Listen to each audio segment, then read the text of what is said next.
Assalamualaikum warahmatullahi wabarakatuh. Jumpa lagi dengan channel Ki Ageng Samudra. Kali ini alhamdulillah masih bersama dengan Bapak Ketua PPB Kabupaten Pemalang, Bapak Ustadz Karyoto. Kali ini semakin seru nih karena berbincang-bincang masalah tentang Wahidiyah dan tentang hati. Ya, nah ini Nak Sofi, ini Nak Yogi yang punya channel Bang Yogi Misteri. Bang Yogi Misteri. Dan jangan lupa subscribe, Like, like, ya, share and comment. Assalamualaikum warahmatullahi wabarakatuh. Waalaikumsalam warahmatullahi wabarakatuh. Saya sendiri yang memiliki channel Bang Yogi Misteri ini penasaran dengan ketua DPPW Kabupaten Pemalang. Kabupaten Pemalang, dan ada yang beberapa selentingan yang harus saya tanyakan karena saya sendiri tidak masuk di pikiran dan apalagi di hati. Di pikiran aja tidak masuk, Ya, apalagi di hati gitu. Jadi begini, apa sih yang gembor-gemborkan atau supaya ketika kita gitu kan mengamalkan sesuatu, taruhlah ya amalan Wahidiyah, ya. di amalan Wahidiyah tersebut. Nah, di sini kan tertera, ya kan? Dan ada yang mengatakan kita harus mengingat guru. Nah, guru kita ketika mengamalkan. Apa perfectnya dan apa faedahnya daripada yang tidak mengingat guru ataupun kita sama sekali hanya mengamalkan? Perbedaannya seperti apa? Ya, perbedaannya begini. Orang itu identik dengan pemikiran-pemikiran yang baik disengaja ataupun tidak sengaja.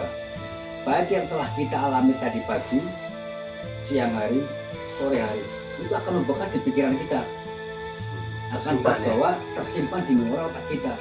Nah, jika sudah tersimpan di dalam memori otak kita, berpikirnya kita, maka akan berefek di dalam hal kegiatan kita beribadah.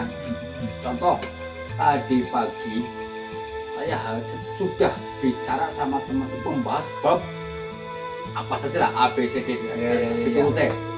Pas begitu masuk ke sholat duhur, biasanya nih sifat manusia rata-rata lain dengan tingkatan orang yang kita lindungi, ya kan, dekat dengan Allah, menjadi walinya Allah, mungkin akan lain lagi. Lainnya orang kayak kita, pas begitu sholli fardhu dhuhri arba'a raka'atin mustaqbilatan lillahi ta'ala, Allahu Akbar. Ya pas begitu Allahu Akbar, itu pikirannya tuh kemana-mana, ya kelingan sama omongan yang tadi pagi habis membahas omongan bab pinjaman ke BRI, ingatnya duit aja loh. Daripada dalam hal ibadah kita cuma ingat-ingat duit, cuma ingat-ingat yang nggak karu-karuan, ya apa salahnya kita ingat-ingat guru kita itu. Ya kita arahan pemikiran kita, lalu memang membayangkan Allah, ya Allah yang mau dibayangkan apanya? Allah cukup kita yakini saja Allah itu ada. Caranya untuk meyakinkan bahwa Allah itu ada, metode yang sampean miliki itu seperti apa? Itu kan biasanya ada cara-caranya atau pengalaman pribadi, yaitu berdasarkan daripada sebuah dalil, sebuah hadis, apalagi daripada mengacu kepada syarat rukun Islam, ya kan? Syarat rukun Islam yang dianggap syarat rukun pertama, kita harus bersahadat, ya kan? Bisa masuk ke tahu asyhadu alla ilaha illallah wa asyhadu anna muhammadar rasulullah. Oke. Asyhadu alla ilaha illallah wa asyhadu anna muhammadar rasulullah berarti kan saya bersaksi. Ya betul. Selain Allah dan saya bersaksi bahwa Nabi Muhammad adalah utusan Allah. Oke. kapan kalau Allah hanya untuk diyakini, oke. Nah, kapan panjenengan itu ketemu Nabi? Kapan panjenengan itu bisa kok bersaksi gitu loh? Wah, itu bagaimana? Apakah sama udah pernah ketemu? Itu yang saya tanya. Nah, gitu loh. Ini Bagaimana itu? pertanyaan yang jenengan sampaikan, yang jenengan tanyakan itu menjadi polemik di berbagai macam daerah termasuk dalam golongan-golongan tertentu. Ya, karena posisi saya kan masih di bawah nol. Ya, Masih di bawah ada nol. dulu zamannya satu langlang buana kesana kesini.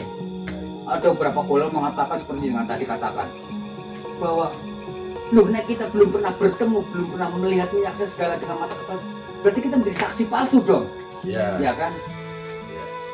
Loh, nek kita belum pernah bertemu, selain daripada definisi menjadi saksi palsu, berarti kategori jenengan itu cuma ikut-ikutan dong, saksi yang ikut-ikutan. Ya, betul. Betul. Kan seperti itu. Ya. Nah, ini mohon Tafsiran itu berarti ya. perspektifnya, tafsirannya bukan ke situ.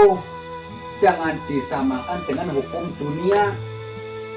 Jangan disamakan dengan kesaksian hukum-hukum yang jelas mengacu pada Undang-Undang 45 yang khususnya untuk mengacu pada hukum kriminal.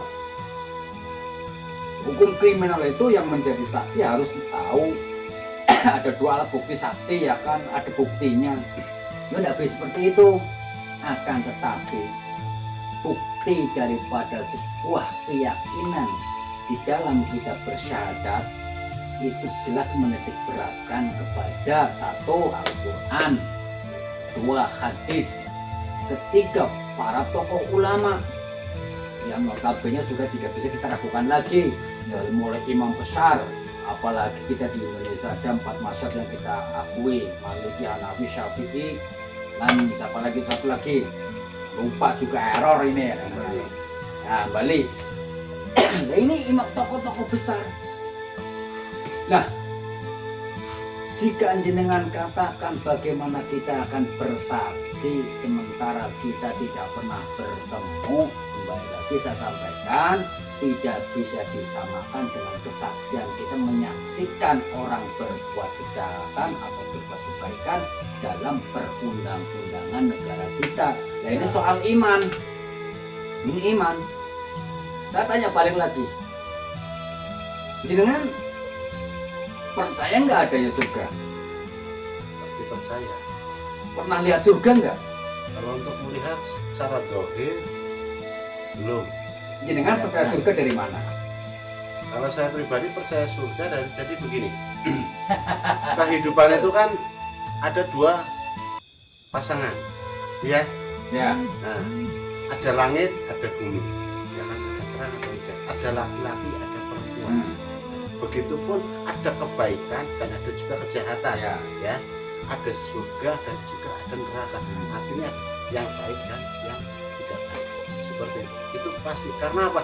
Pola hidup kita antara kiri dan kanan, gitu loh. Itu yang saya tahu, kiri dan kanan. Bila mana kita ke kiri, kadang-kadang saya pribadi mendengar batin ataupun pikiran ataupun ada bisikan, sudahlah, ambil saja mumpung nggak ada orang. Tetapi ada naluri kata hati dari kuping kanan, jangan, bukan haknya. Itu yang membuat saya yakin seperti itu. Jadi bukan dalil atau hadis yang dipercayai untuk menunjukkan ada surga dan neraka, itu bukan. Bukan, karena saya yakin bahwa di setiap kehidupan pasti ada kematian. Makanya yang saya cari adalah bagaimana sih, simpel buat saya. Ketika kita hidup menuju mati, setelah mati ada kehidupan di alam kubur. Nah, untuk menerangi kita di alam kubur kan gelap. Nah, setidaknya kita untuk supaya bermanfaat untuk orang lain ataupun alam. Iya. Itu seperti itu. Jadi itu versi saya untuk menemukan keyakinan. Seperti itu. Insya Allah, orang itu tidak baik terhadap panjenengan, tetapi kalau terhadap saya lain, gitu. Itu berarti kan dengan kehendak Allah atau Tuhan yang Maha Esa, seperti itu. Itu jadi kita jangan disamakan. Perspektifnya adalah saya, ya saya, sampean, ya sampean. Nah, Seperti itu. kembali ke akarnya Jadi, tuh, balik coba. ke akarnya, Pak. Maksudnya begini, dari keyakinan kita tentang kita bersyahadat, jelas sisi dasar hukumnya dari Al-Quran juga ada, dari hadis juga ada. Kita cuma cukup dituntut untuk yakin iman itu harus yakin saja, bukan kita harus melihat. Iman itu bukan kita harus melihat semata melihat, bukan. Tapi kita yakini saja efek daripada keyakinan kita adalah sesuatu yang sudah terjadi. Nah, sesuatu yang terjadi bukan atas kehendaknya Allah, maka itu tidak akan terjadi. Ini menjadi sebuah keyakinan. Nah, begitu juga dengan surga dan neraka.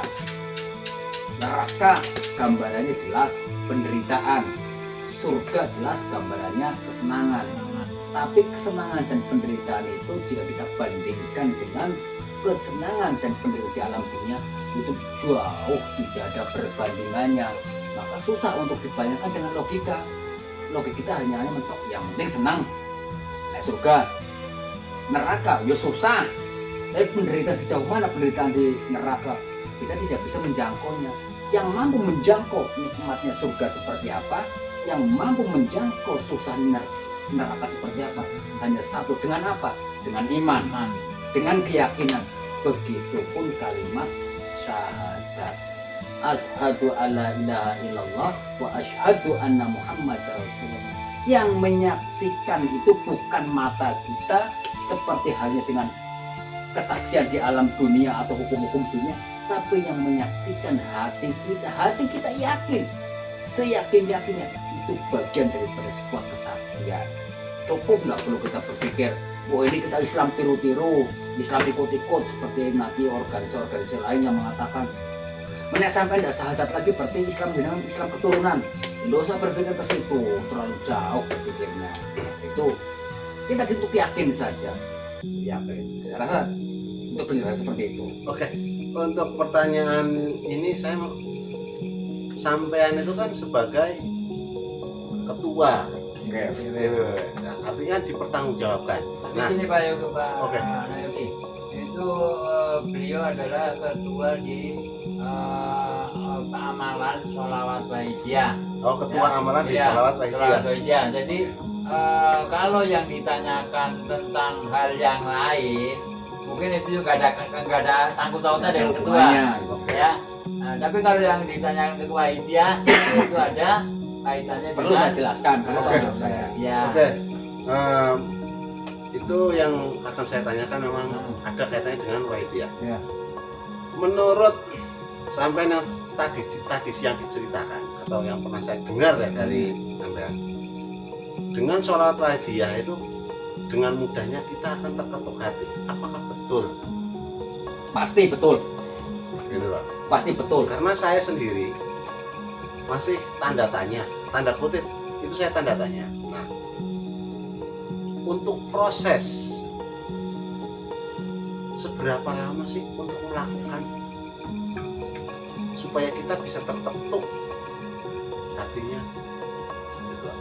Supaya kita menyadari bahwa kita dan kita, gitu.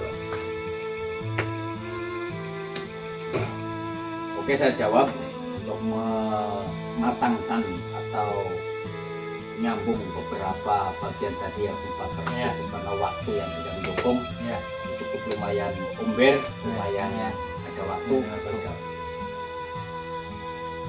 Untuk apa namanya tadi? Berapa lama untuk mengetuk hati kita itu kembalikan lagi kepada hak prerogatifnya Allah.